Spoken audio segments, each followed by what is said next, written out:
Excellency, it's a great honor and our privilege to welcome you again and your delegation to the beautiful city of Islamabad. As I said that your visit is very brief, but thank you for keeping up your promise, which you told me that you will visit, and thank you for all the active contact between us during this U.S.-Iran and before India-Pakistan war. We cherish your friendship.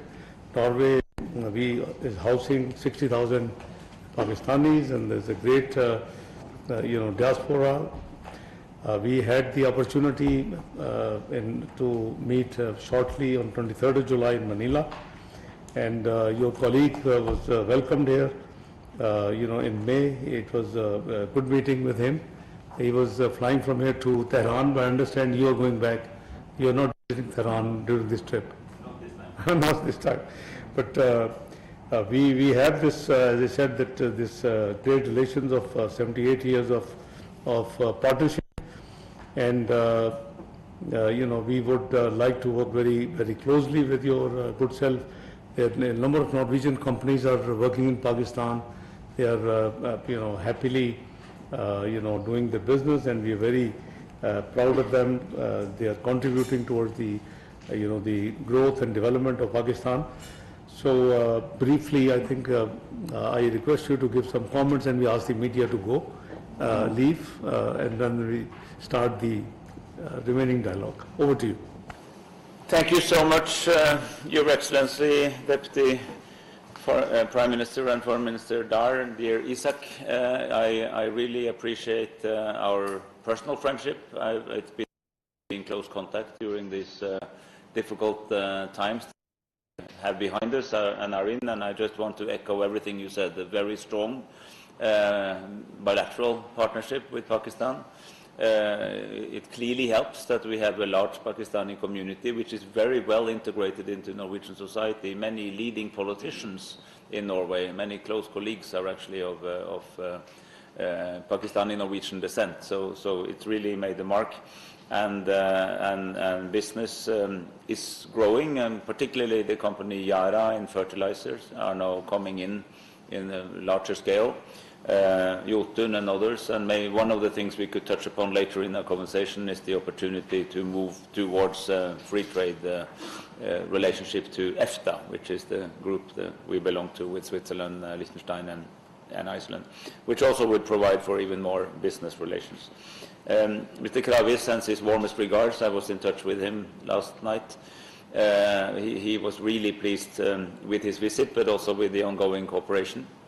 And I remember that when he was coming, we had a call, and you said, I hope that's not a replacement visit. I said, definitely not, I will also come, and I'm here, so I promised that.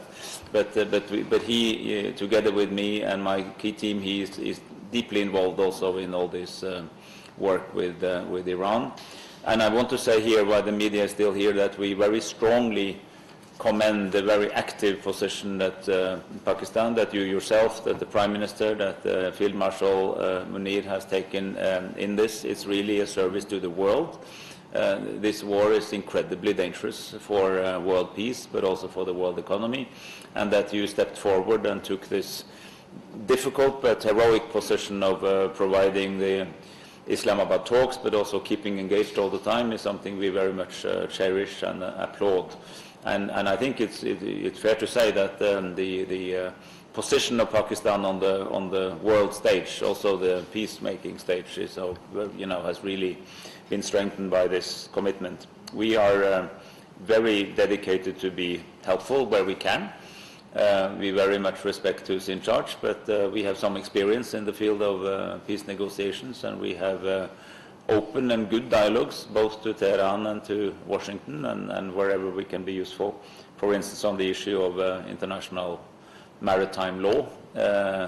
We are one of the largest seafaring nations in the world. Even if we are small, we have a big fleet, so we are very affected and have a strong interest in the outcome in Hormuz. But we'll come back to all of this, so I just want to say it's such a pleasure to be here. I should tell you that it's definitely not my first time. I've been a few times in different roles, but my very first visit to this city was in 1982. Yeah, As a very young politician in the Labour Party, I was here on a delegation visit, and we were here and in Rawalpindi and in Peshawar, and we visited the Afghan refugees, which you already were hosting, 2 years into the Afghan war.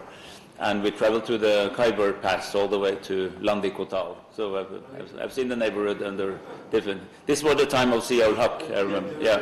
Yeah. So I have some experience from this place. But great to be here. Thank you.